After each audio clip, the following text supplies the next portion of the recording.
રાજકોટ ખાતે પ્રાથમિક સુવિધાને લઈને વિરોધ નોંધાવવામાં આવી રહ્યો છે। વિગતો રાજકોટથી મળી રહી છે, જ્યાં વિરોધ કરવામાં આવી રહ્યો છે પ્રાથમિક સુવિધાને લઈને। તો આ સાથે જ માહિતી મળી રહી છે, જ્યાં વોર્ડ નંબર 11 અંબિકા ટાઉનશીપમાં આ વિરોધ કરવામાં આવી રહ્યો છે, ત્યારે રોડ રસ્તા અને પીવાનું પાણીને લઈને વિરોધ કરવામાં આવી રહ્યો છે।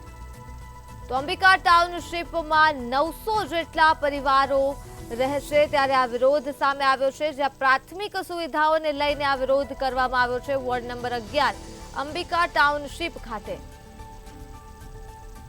તો આ મુદ્દે જ આપણી સાથે સંવાદદાતા ધ્રુવ કુંડેલ ફોન લાઈન પર જોડાઈ ચૂક્યા છે। જી ધ્રુવ, રાજકોટમાં પ્રાથમિક સુવિધાને લઈને વિરોધ કરવો પડી રહ્યો છે, શું કહેશો? ધર્મી, ચોક્કસથી વોર્ડ નંબર 11 માં આવેલું અંબિકા ટાઉનશીપ ખૂબ જ મોટી ટાઉનશીપ છે અને લાંબા સમયથી આ વિસ્તારમાં પ્રાથમિક સુવિધા ન મળવાના કારણે લોકો આક્રોશમાં ભરાણા છે। અને આ સાથે ચૂંટણી દરમિયાન પણ તેઓએ વિરોધ નોંધાવ્યો હતો, ત્યારે ફરી એક વખત લોકોનો આક્રોશ છે તે ફાટી નીકળ્યો છે અને તેઓ વિરોધ નોંધાવી રહ્યા છે। ખાસ તો રોડ રસ્તા સહિતની જે વિગતો છે, એટલે જે વાત છે તે રજૂ કરી રહ્યા છે।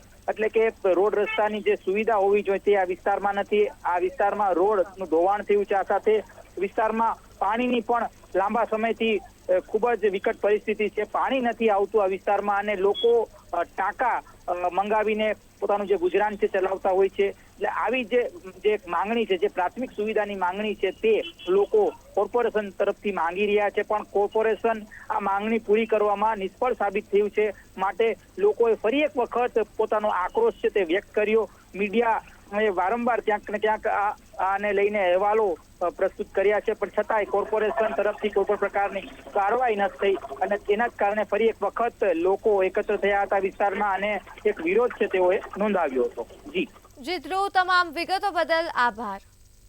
તો રાજકોટ ખાતે પ્રાથમિક સુવિધાને લઈને વિરોધ કરવામાં આવી રહ્યો છે। સ્થાનિકો દ્વારા પ્રાથમિક સુવિધા માટે વિરોધ કરી રહ્યા છે, છતાં પણ કોર્પોરેશન દ્વારા કોઈ કાર્યવાહી નથી કરાઈ। ત્યારે વોર્ડ નંબર 11 અંબિકા ટાઉનશીપમાં સ્થાનિકો આ વિરોધ કરી રહ્યા છે। રોડ રસ્તા અને પીવાના પાણીને લઈને પીવાના પાણી જેવી પ્રાથમિક સુવિધા માટે આ સ્થાનિકો રસ્તા પર ઉતર્યા છે અને વિરોધ કરવા માટે મજબૂર થયા છે। ત્યારે અંબિકા ટાઉનશીપમાં 900 જેટલા પરિવાર રહે છે।